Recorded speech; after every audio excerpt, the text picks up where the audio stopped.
Hi everyone, I thought we'd take a little look at Goodrington today, my local beach. So should be reasonably busy, so we'll also try and go somewhere that's not so busy. Let's have a little look around.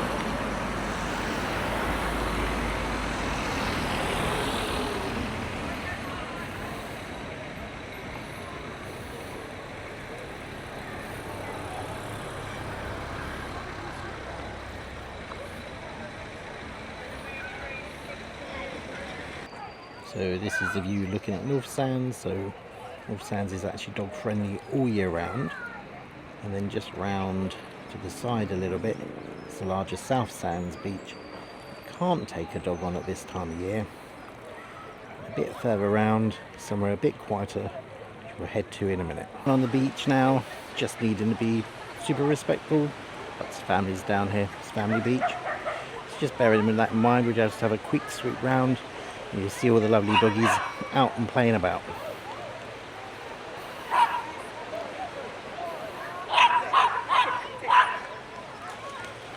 To the halfway point on the beach now. This is where the North Sands comes over into South Sands. So once we kind of get beyond this corner, there'll be no more dogs on the beach, more families. So we'll stop the recording there, and then we'll have a little look around the corner. The South Sands has splashdown at Key West, which is one of the UK's largest outdoor water parks. Very busy, as you can hear, but I'm not going to film there because there's always children about. It's a bit disrespectful to be filming in a water park, I think. So we'll just walk on past that one and see what else the beach has to offer.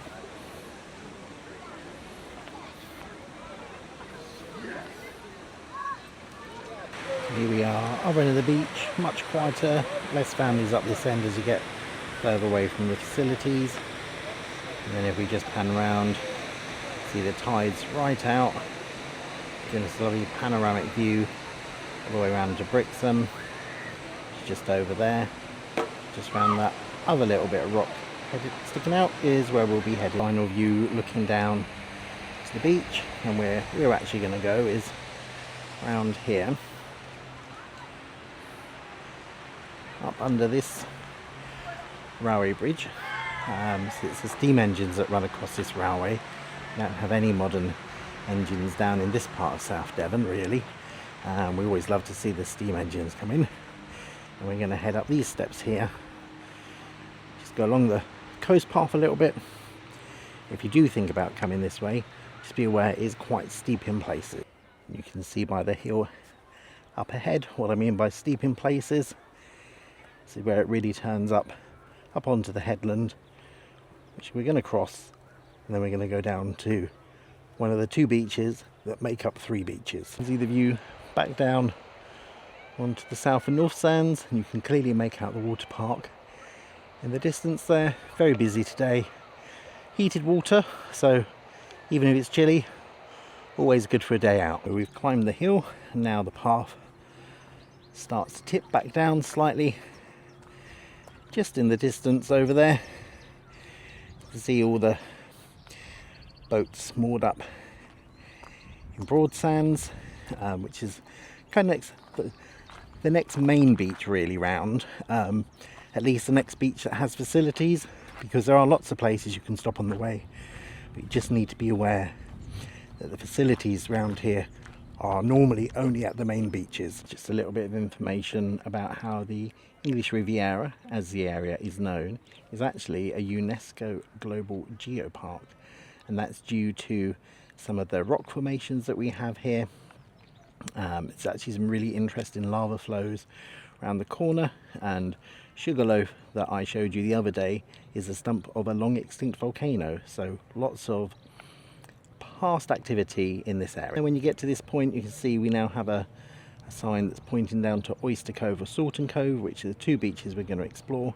And if you wanted to go on and explore a bit further around the coast path, then you just continue the path round, but be aware that it does start to climb again. So we're now on what we know locally as the Head, and just really a big patch of grass.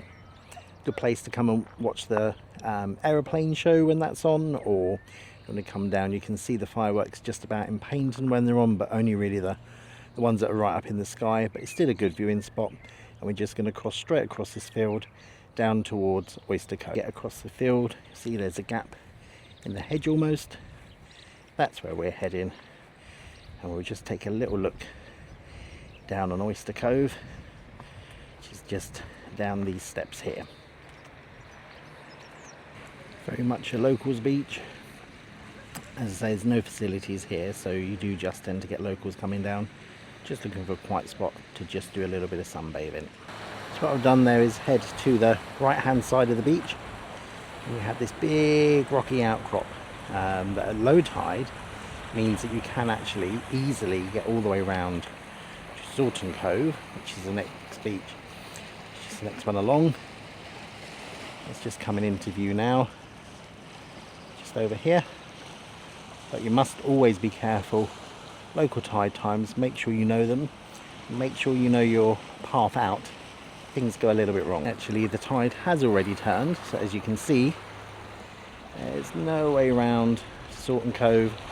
That water's all the way in, but that's no problem, because what we'll do is we'll just head back around this way, spin us around quickly, back along these rocks, over the top there, and then we can go back up the steps at Oyster. Here's another view of Salton Cove, which is the largest of the two beaches that are easily accessible. And you can see again, no facilities, not a lot of people, generally just the locals making the most of it.